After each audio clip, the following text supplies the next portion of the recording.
Nós somos a primeira igreja batista em Itapevi. Que a mensagem a seguir possa abençoar sua vida.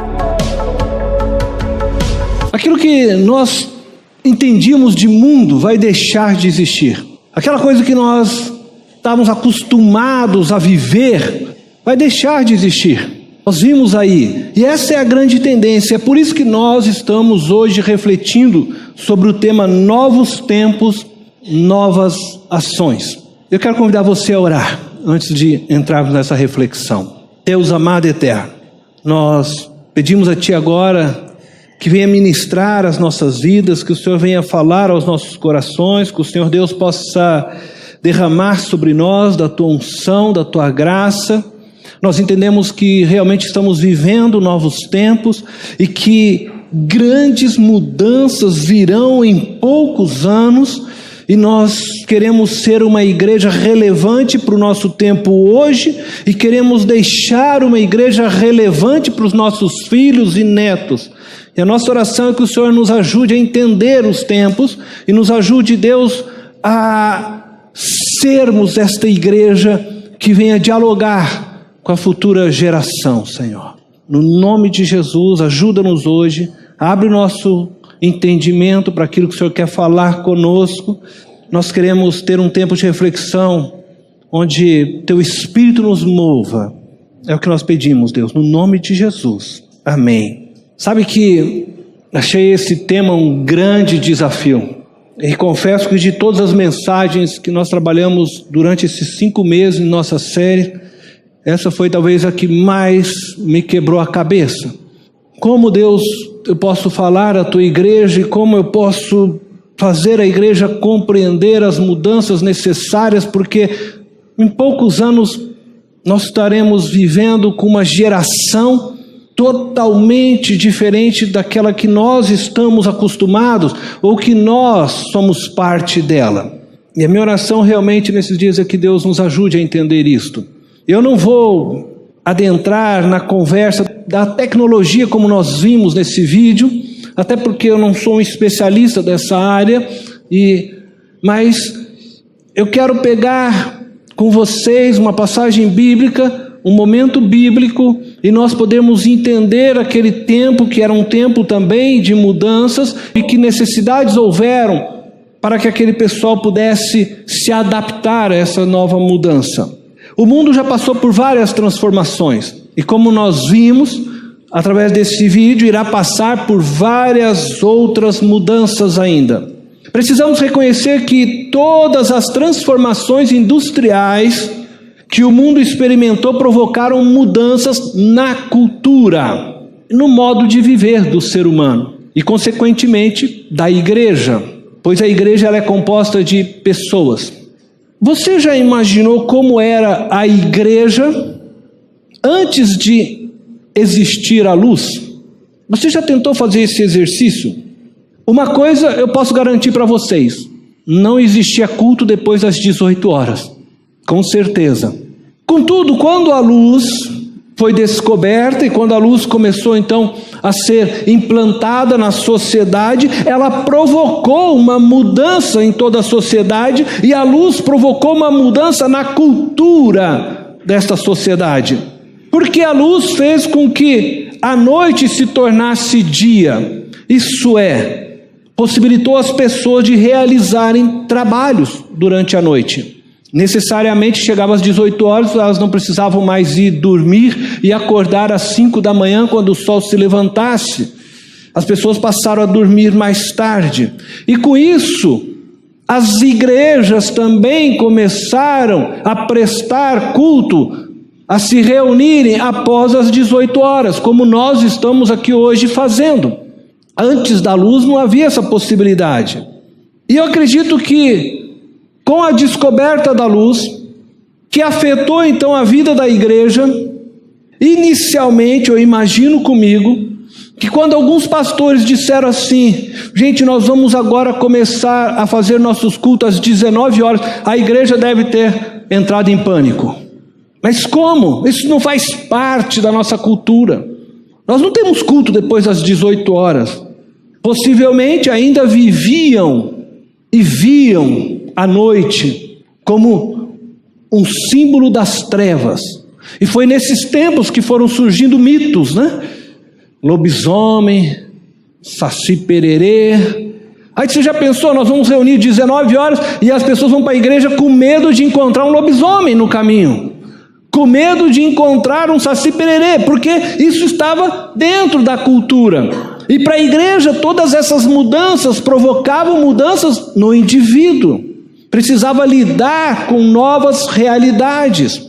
Vivenciamos isso, e talvez alguns que estão aqui devem se lembrar disso. Não muito tempo, as igrejas discutiam se podia bater palma.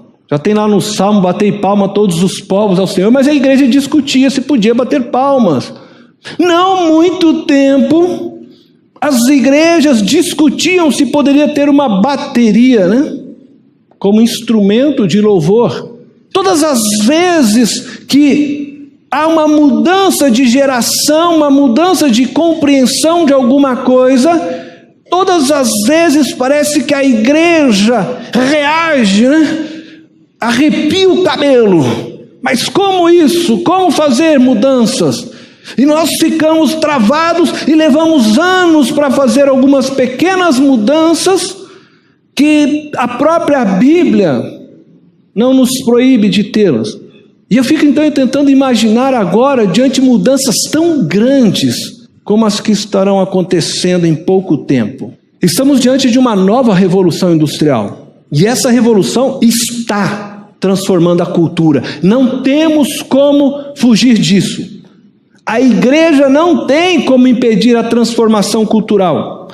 Contudo, a igreja precisa aprender rapidamente como dialogar com essa nova cultura. Não temos como continuar ganhando almas para Cristo se nós não conseguirmos dialogar com as pessoas, com essa nova geração. Porque geração passa, uma nova está chegando e nós precisamos dialogar com essa nova geração. E é interessante, né? Porque a nova geração, ela não é só digital. A nova geração, ela é revolucionária para a minha própria geração. Porque agora é uma geração tela touchscreen. Nem se digita mais, passa o dedo para cá, para lá. Não se usa mais, né? Digitar. Em pouco tempo, a imagem não vai mais estar aqui nessa telinha. Ela vai estar diante dos nossos olhos. Eles só vão passar o dedo. Isso já é uma realidade. Essa geração, ela se comunica hoje através das diversas redes sociais. Essa geração resolve assuntos, decidem coisas, e eu diria coisas importantes até mesmo, com qualquer um, em qualquer parte do mundo, em instantes. Por um tempo, durante meu noivado, a Silvana morava em Rio Verde, Goiás. Eu estava morando em Londrina, e eu me lembro, né, que eu escrevia então cartinhas de amor, né, para minha noiva. Aí ia lá no correio, depositava, pagava lá o selo, né, depositava naquela urninha e ficava ansioso, aguardando o tempo que ela ia me responder aquela carta. Às vezes levava 15 dias. Hoje pega a telinha, clica, já aparece o vídeo, você fala com a pessoa instantaneamente. É uma nova geração, numa outra velocidade. E nós precisamos entender isso e precisamos ser uma igreja, então, que venha dialogar com esta cultura. Não adianta querermos ser a igreja da minha geração. Eu preciso ser uma igreja que olha para esta nova geração e que começa a preparar esta igreja para eles, para os nossos filhos, para os nossos netos. E isso exige da igreja que ela imprima uma velocidade maior, porque as mudanças estão muito rápidas, mas ela nunca pode abrir mão da mensagem real do Evangelho. Vivemos novos tempos que exigem novas ações sobre a direção do mesmo Deus. Então eu quero ver com vocês na Bíblia um exemplo de um momento de transformação social e cultural e os desafios apresentados neste período que servirão para que nós possamos refletir diante os desafios apresentados a nós hoje. E eu vou tratar de um período de transição que é da escravidão do povo de Israel no Egito para a terra prometida. Então, entre o Egito e entre a terra prometida, houve um período chamado deserto. Eu quero então olhar com vocês este período. Então eu quero convidá-los a ler junto comigo o texto bíblico de Êxodo, capítulo 3, verso 8. Êxodo, capítulo 3, verso 8. Você pode acompanhar na tela, se você não estiver com a Bíblia.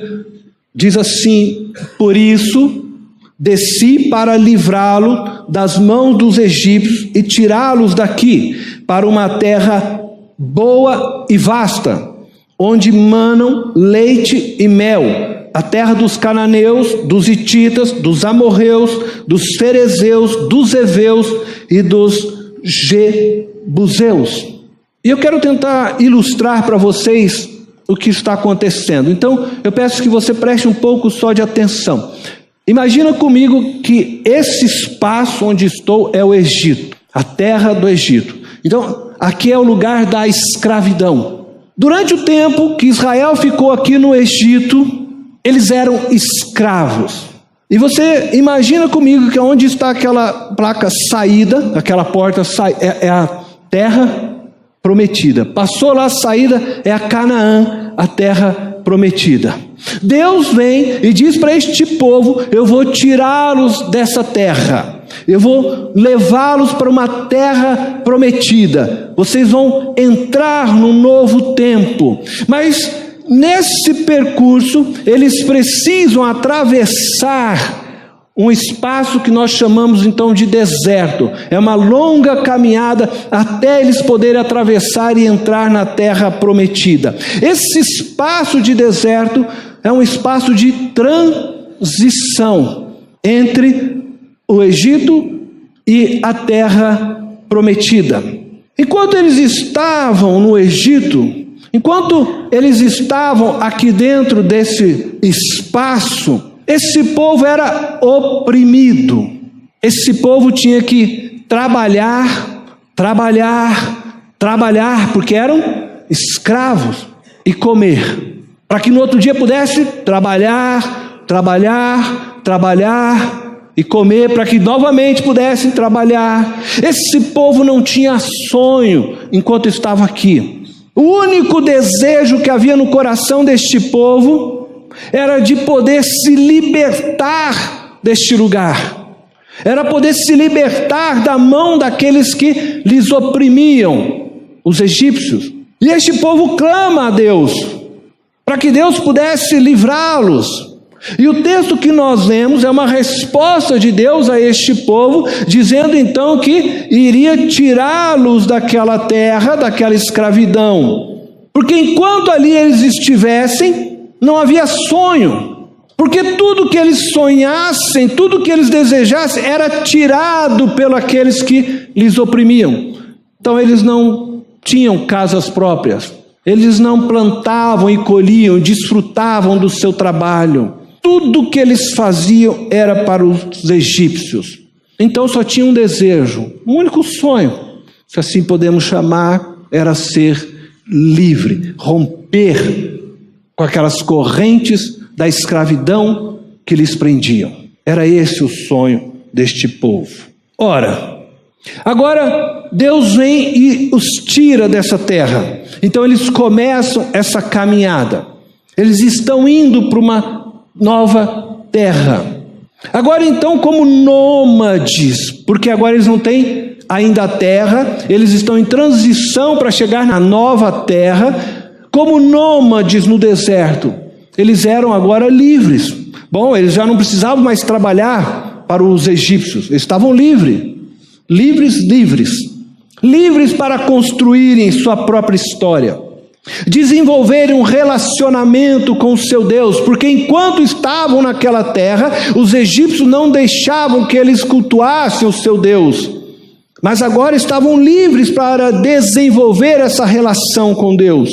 Entretanto, eles ainda não podiam plantar e colher, porque eles estavam em transição, eles estavam caminhando para a terra prometida, ainda não estavam fixos. Por isso também não podiam ainda construir casas, porque estavam em transição, peregrinando, viviam em tendas, armavam tenda, desarmavam tenda, armavam tenda, desarmavam tenda, durante todo esse percurso. Após 400 e tantos anos como escravos no Egito, agora estavam eles caminhando no deserto, livres.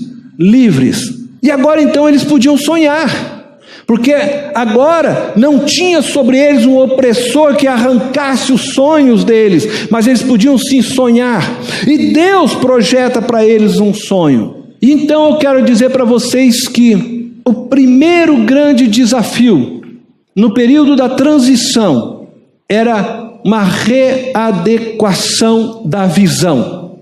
E quando nós falamos em visão, nós estamos falando de sonho. É daquilo que nós desejamos nos tornar ou alcançar. Era preciso readequar o sonho. Enquanto escravos, tudo que eles almejavam apenas era a liberdade. Porque qualquer outra coisa seria tomado pelos egípcios, então eles queriam ser livres. Mas uma vez livres, eles agora precisavam readequar, porque já estavam livres, não era mais um desejo ser livres, estamos livres. E o que fazer agora com essa liberdade? Era preciso então ter um novo sonho, um novo objetivo, algo que eles desejavam se tornar e alcançar como povo. E é interessante porque a pergunta a ser feita é: o que queremos ser? Estamos livres. O que nós queremos ser? Como desejamos ser conhecidos? E essa pergunta que pairava sobre Israel também deve pairar sobre nós, igreja, que estamos nessa transição, que saímos da era moderna, estamos entrando nessa era pós-moderna. Que igreja desejamos ser? Que igreja nós queremos que as pessoas olhem e vejam? Como queremos ser conhecidos? E acho interessante porque nesse mesmo texto que nós lemos em Êxodo capítulo 3, verso 8, diz lá no texto: por isso desci para livrá-los da mão dos egípcios e tirá-los daqui. Deus tirou eles da terra, e aí Deus agora já dá para eles um novo sonho, um novo objetivo, para uma terra boa e vasta, onde manam leite e mel. Opa, espera aí, então nós vamos entrar numa nova terra. Essa terra é boa, essa terra mana leite e mel. Deus começa a dar para eles um sonho de poder plantar e colher, um sonho de poder fixar, construir suas casas agora. Vamos ter uma terra que é nossa. Como igreja, precisamos também readequar nossa visão para este novo tempo. Precisamos pensar em como seremos relevantes às novas gerações e ao novo tempo em que vivemos. Precisamos compreender que nós estamos debaixo do comando do mesmo Deus e que o seu caráter é imutável, que a pregação do Evangelho tem que permanecer pura. Só Cristo salva, só Cristo. Entretanto, a maneira do mundo se comunicar está mudando. E como igreja nós precisamos nos comunicar de forma que este mundo possa compreender e entender e parar para nos ouvir. A forma das pessoas se relacionarem umas com as outras está mudando e precisamos estar atentos a isso. Deus continua desejando alcançar todo ser humano com seu amor. Cabe a nós, igreja, a tarefa de anunciar o Evangelho a essa nova geração, e precisamos usar de toda a tecnologia possível, pois esses são novos instrumentos que farão com que a voz de Deus seja ouvida. Devemos entrar no mundo virtual para trazermos pessoas a um relacionamento real com Deus. Não podemos fugir disso. E um relacionamento real conosco também, entre nós, irmãos.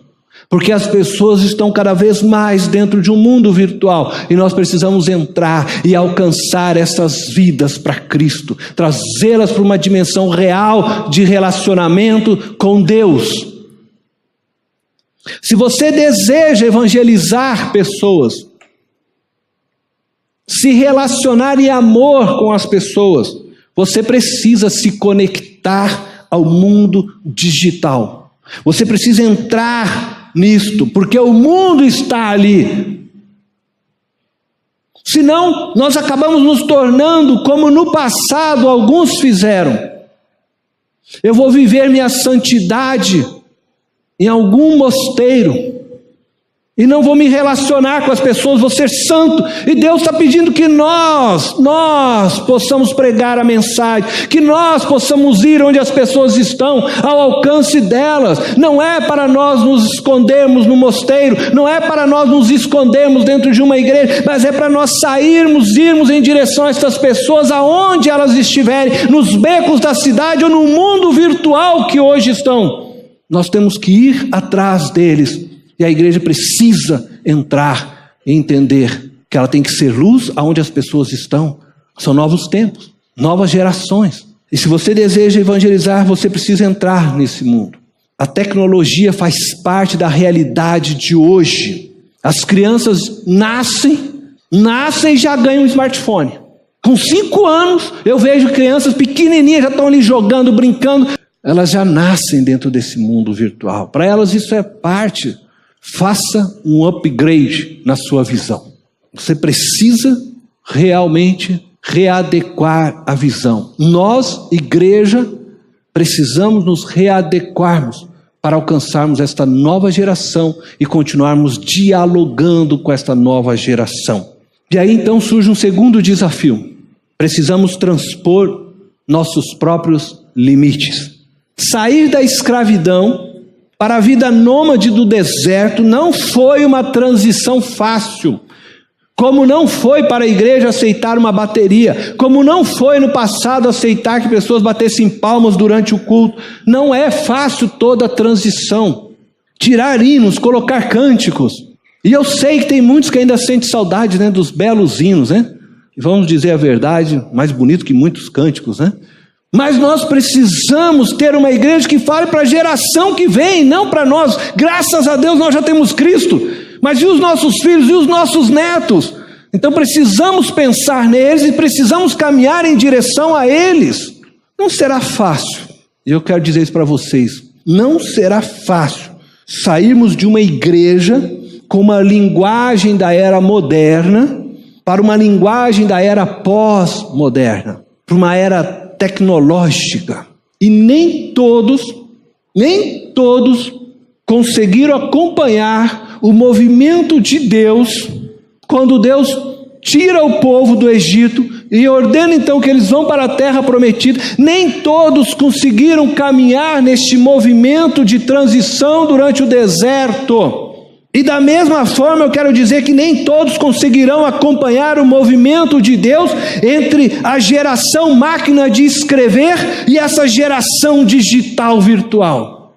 Tem gente que ainda vai querer voltar na máquina de escrever. Nós vemos na história que Corá, Datã, Abirão, On e mais 250 homens insurgiram contra Moisés porque eles tiveram dificuldades de caminhar nessa transição. Estavam acostumados àquela vida da escravidão. Veja só o que diz o texto. Números, capítulo 16, verso 1, 2, e eu vou ler somente o verso 13 depois, tá? Mas você pode ler em casa toda a história se você desejar. Números, capítulo 16, verso 1, 2 e o verso 13. Você pode acompanhar aí na tela. Corá, filho de Izar, neto de Coate, bisneto de Levi, reuniu Datã e Abirão, filhos de Eliabe, e On, filho de Pelete, todos da tribo de Ruben. E eles se insurgiram contra Moisés. Com eles estavam 250 israelitas, líderes bem conhecidos na comunidade, e que haviam sido nomeados membros do concílio. Verso 13. Não lhe basta, eles falaram a Moisés, nos ter tirado de uma terra onde manam leite e mel para matar-nos no deserto. Bom, agora eles estão olhando para o Egito e estão achando que o Egito era uma terra que manava leite e mel. Eu trabalhava, não tinha como sonhar, meu único sonho era a liberdade. Entretanto, agora que eles estão caminhando para uma terra nova, é aquele tempo difícil de transição, fez com que eles quisessem voltar para a escravidão, e olham agora a escravidão com bons olhos. E nós somos assim, nós temos costume sempre de querer voltar para trás. Você nunca ouviu a expressão? Aquele era bons tempos. Que saudade, né, de poder escrever na minha máquina lá, datilografar, né? Hoje é complicado esse negócio aqui, né? Assim estavam eles. Eles estão dizendo isso a Moisés. E agora está dizendo, você ainda quer se fazer chefe sobre nós? Agora eles estão se rebelando já à autoridade dele. As incertezas provocadas no deserto levaram alguns homens a pôr então em dúvida a liderança e a palavra de Moisés. Imagina esses 250 homens reunidos e eles estavam se perguntando, será que nós conseguiremos sobreviver? No deserto é difícil. Água, comida, passaram por diversas provas e eles estavam indagando. Será que Moisés sabe o caminho mesmo para a terra prometida? Nós não estamos girando aqui, né? De repente girando, ele está nos enganando. Será que tem mesmo uma terra prometida? Será que nós teremos água amanhã? Será que Moisés é mesmo o líder que Deus escolheu? Assim como Corá, Datã e os demais homens, muitos de nós também hoje olhamos nosso país, estamos numa transição política e econômica e ficamos incertos quanto ao futuro. Olhamos a igreja dentro desse tempo e dessas grandes mudanças e ficamos incertos quanto ao futuro. Nós ficamos incertos até quanto ao futuro dos nossos filhos. Será que essa juventude digital será fiel a Deus como nós fomos? Será o mundo, né, dominado pelas máquinas como nós assistimos, né, nos filmes aí futuristas, né? O que será do amanhã? Diante de tantas incertezas, acabamos nos sentindo mais seguros com o que já conhecemos.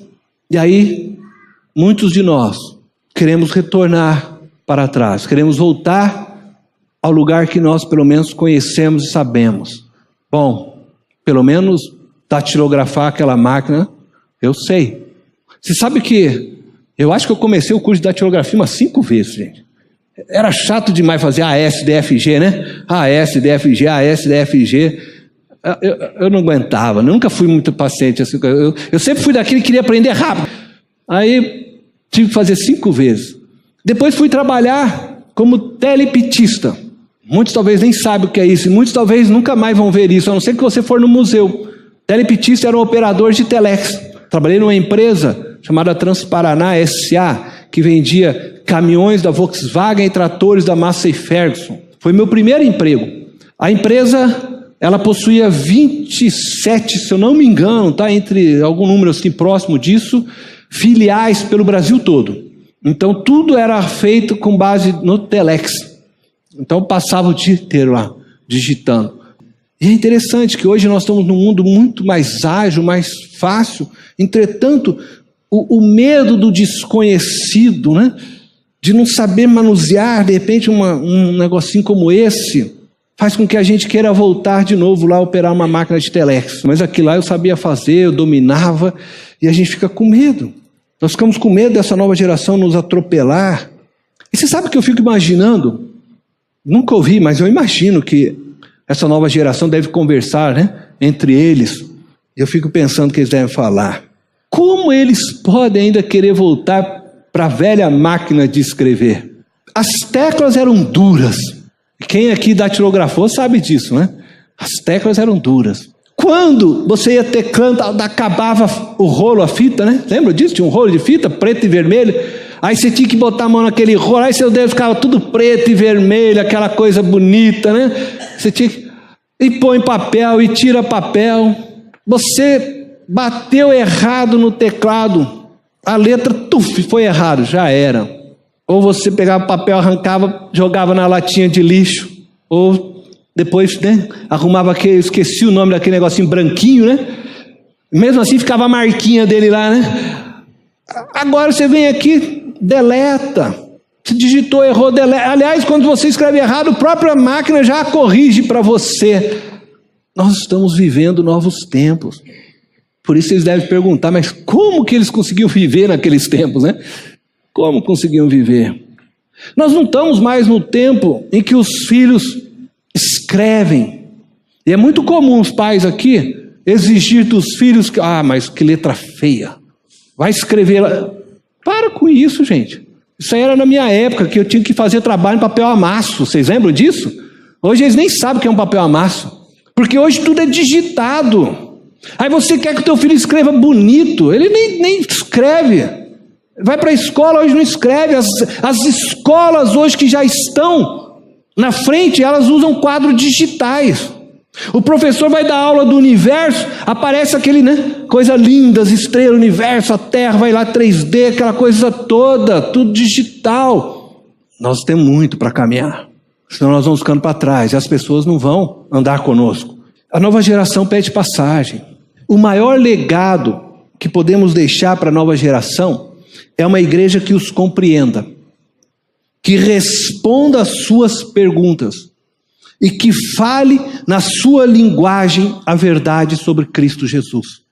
Durante o caminho para o novo de Deus, em nossas vidas, nós vamos encontrar obstáculos, nós vamos encontrar dificuldades, nós vamos encontrar oposição, começando em nós mesmos, cada um de nós. Contudo, eu quero dizer para você hoje, em todos esses anos da história, desde lá do Egito, se você quiser, desde Adão, o mundo vem avançando, o conhecimento vem crescendo, e em todos esses anos Deus tem para nós uma terra prometida, não a Canaã, mas uma Canaã celestial. E em toda a história, ao longo dos anos, nós estamos vivendo esse deserto, nós estamos percorrendo essa transição, até o dia que nós entraremos nessa terra celestial prometida por Deus. E durante todo este percurso, assim como foi com Israel, do Egito a Canaã, eu quero dizer para você, Deus nunca perdeu o controle da história. E Deus não vai perder o controle da história para a futura geração também, porque Ele continua sendo Deus, maior do que qualquer coisa que você tentar imaginar ou pensar. Nada no mundo vai substituir Deus. E Deus vai fazer uso de toda a ciência, de toda a tecnologia, para se mostrar presente para os homens e falar com eles. Deus nunca perdeu o controle da história. Aliás, eu posso dizer para você, Ele está escrevendo essa história. E Ele quer escrever essa história com você. Ele quer caminhar com você. Não é fácil, não. Pastor, eu tenho muitas coisas que preciso abrir mão. Olha, faça, se disponha em nome da nova geração, em nome dos teus filhos, dos teus netos, bisnetos que virão, para deixar uma igreja que continue falando a verdade de Cristo para eles. Deus é Deus em toda circunstância e sempre será. Nunca perdeu e nunca perderá o controle. Não tenha medo, confie. Ele está escrevendo a história. Ele está no controle da história. Toda transição exige de nós, de mim e de você, escolhas. Assim como uma mudança de casa, onde nós precisamos separar aquilo que nós vamos jogar fora e o que nós vamos reter. Mudança de casa, eu sou experiente. Já mudei acho que umas 12 vezes ou mais. Todas as vezes. Você tem que separar uma caixa lá que você vai jogar fora. Isso aqui já foi, não presta mais. Aí você tem algumas coisas e fala, não, isso aqui eu não abro mão, né? E você precisa fazer isso. Hoje nós precisamos fazer isso em nossas vidas. Porque nós precisamos fazer uma escolha. Nós precisamos transpor nossos próprios limites em amor à próxima geração. Pessoas que não conseguem desapegar dos objetos, dos velhos costumes, são as que mais sofrem neste momento. Eu sei disso. Permita que Deus te leve a novas experiências. Confia no Senhor de todo o seu coração. Ele quer transformar sua vida. Se jogue nos braços de Deus, como uma criança que se joga nos braços do Pai. A mudança cultural e social que nós estamos experimentando, devido ao grande avanço da ciência e da tecnologia, nos pede para transpormos nossos próprios limites. em amor a nova geração. Nós precisamos caminhar olhando para a nova geração. Nós precisamos construir olhando para a nova geração. Nós precisamos trabalhar para a nova geração. Seremos muitas vezes levados ao nosso limite, mas precisamos transpor nossos próprios limites, nos lançando plenamente nos braços de Deus. Só se vence o deserto confiando plenamente em Deus. Precisamos caminhar sob sua nova direção, para que nós sejamos pessoas relevantes para a nossa sociedade e nós possamos ser uma igreja relevante também a todos que nos cercam, a todos que nos ouvem, a todos e sempre. Entretanto, não se pode viver o novo agarrado ao velho, ou à velha forma de pensar e ser. E eu quero concluir isso com as palavras de Jesus. Mateus capítulo 9, verso 16, verso 17, diz assim: ninguém põe remendo de pano novo em roupa velha, pois o remendo forçará a roupa, tornando pior o rasgo. Se você pega um remendo de pano novo e você costura ele numa roupa velha, quando essa roupa for lavada, a parte velha, isto é, o tecido velho, ele já se encolheu o que tinha para encolher, mas o novo não. E quando o novo então encolher, ele vai fazer com que o velho se rasgue. Nem se põe vinho novo em vasilhas de couro velhas. Se o fizer, as vasilhas se rebentarão, o vinho se derramará e as vasilhas se estragarão. Pelo contrário, põe-se vinho novo em vasilhas de couro novas, e ambos se conservam. É o mesmo princípio, né? Jesus está dizendo a mesma coisa, tá? Se você pegar o vinho novo e você colocar ele dentro de um odre velho, isto é, de couro velho, aquele couro, ele já cedeu o que tinha que ceder, ele não tem mais o que ceder. O vinho novo, ele vai fomentar e ele vai fazer com que aquele couro se arrebente. E você perde então o vinho. Por isso, o vinho novo em odres novos. O que Jesus está falando nessa passagem é da necessidade de novas atitudes, de novas posturas diante de uma nova realidade. Não podemos ser relevante à nova geração digital e pós-moderna se não formos intencionalmente em direção a eles. Precisamos ser intencionais por isso, em prol da vida deles. Então, eu quero convidar você a uma reflexão. Primeira pergunta que eu queria levantar para você tem a ver com uma readequação de sua visão. Faça hoje uma readequação de sua visão.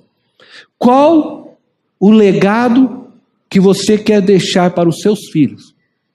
Como é que você quer ficar conhecido na história? Quando você já não estiver mais aqui, o que você espera que as pessoas falem de você? Aquele homem foi visionário. Ele deixou uma igreja preparada para essa geração futura. Ou será aquele homem travou o andar de Deus? Qual o legado que você quer deixar para os seus filhos, para os seus netos? Como é que você quer ser conhecido na história?